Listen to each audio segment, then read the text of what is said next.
Shifting gears now, tonight in Your Money, Your Questions, how the battle over the unemployment extension is affecting those needing help in West Michigan. Nancy Marshall of the Kent County Department of Human Services joining us once again. Nancy, thanks for joining us. Are you seeing an increase in interest or applications with all this talk about unemployment extension these days?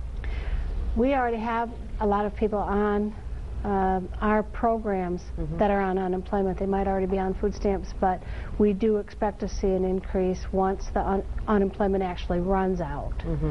So some? Certainly. Actually, about 26,000 people are going to run out of unemployment in the next 5 months. Well, let's head to our questions right now. This is sent in by our viewer Cynthia from Ionia County. She's in the process of getting a divorce. She has 4 children, and Cynthia writes this: when we first split, he went behind my back and had my bridge card canceled. Now we split our children a week on and week off, and I recently was laid off. He still receives both cash and food assistance, and I was denied any assistance because he applied first, and you cannot claim children on 2 different cases. I have been on what I call a starvation diet in order to save food for my kids. So how does that work then when parents split? How do you make sure that the kids are getting covered by both households? Basically, she's right, the way our program works is the kids can't be active on 2 different cases for the same assistance. We can't like split and give each of them half of what the child would get. So what we do have to look at, though, is who is the primary caretaker, and that's the adult that has the children more than half of the time.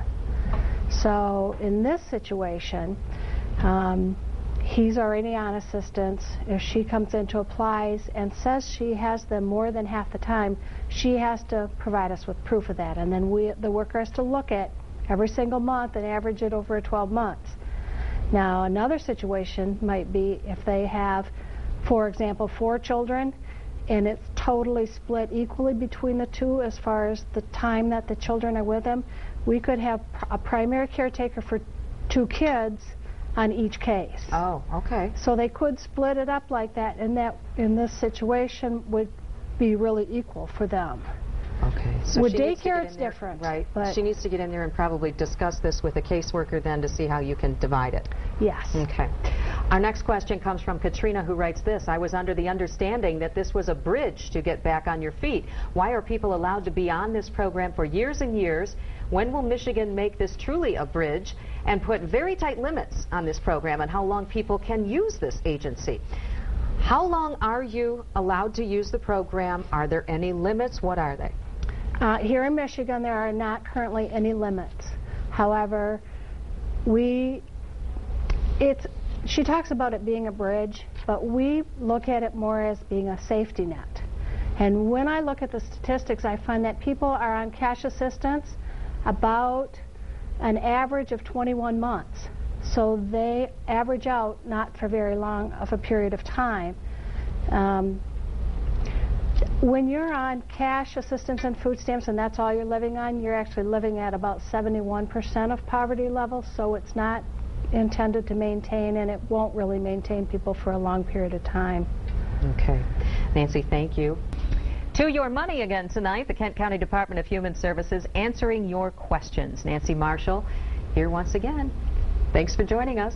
Amanda from Lowell writes, I found out less than a week ago I'm 7 months pregnant. I understand a mother is only eligible for Medicaid until 2 months after the child is born and then is cut off. I am concerned about my health and I need to consider seeing a doctor, as should everyone. But what are the reasons I would not be eligible after my child is born? Is it true that being pregnant qualifies you for Medicaid, but then you will lose the coverage? Tell us about that. You're not automatically eligible for Medicaid just because you're pregnant, but if you have low income and you qualify based on your situation, one of our programs is for pregnant women. Like I explained previously, we have over 30 different Medicaid programs. When the pregnancy ends and the end of the pregnant women Medicaid ends, we look at if she's eligible for any of the other Medicaid programs. Okay. We do have a caretaker relative Medicaid, which is a parent of a minor child, and we would look at that Medicaid program for her. To see if she meets the requirements for that one. Right. Okay.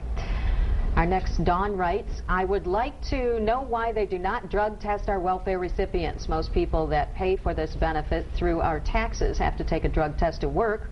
Random test with no warning means you fail, you lose your job. In turn, random test our welfare recipients. That means you fail, you lose benefits. So what do you think about that, drug testing? Actually, part of the welfare reform program back in the 1990s was to include drug testing for public assistance recipients, but it was mainly our cash assistance clients. And they put it in there not to deny them benefits, but to identify barriers. Here in Michigan, there was a lawsuit filed against that policy back in 1999, I believe, and there was an injunction. So although we piloted it for a short period of time, we had to stop it. Now legally? Legally, yes. That lawsuit was eventually settled, but due to funding, we have never initiated that policy.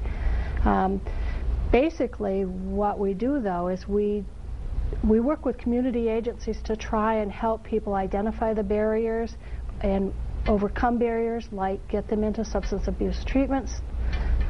We have the daycare, we have job skills building, so we look at what we can do to help support them in their efforts towards self-sufficiency.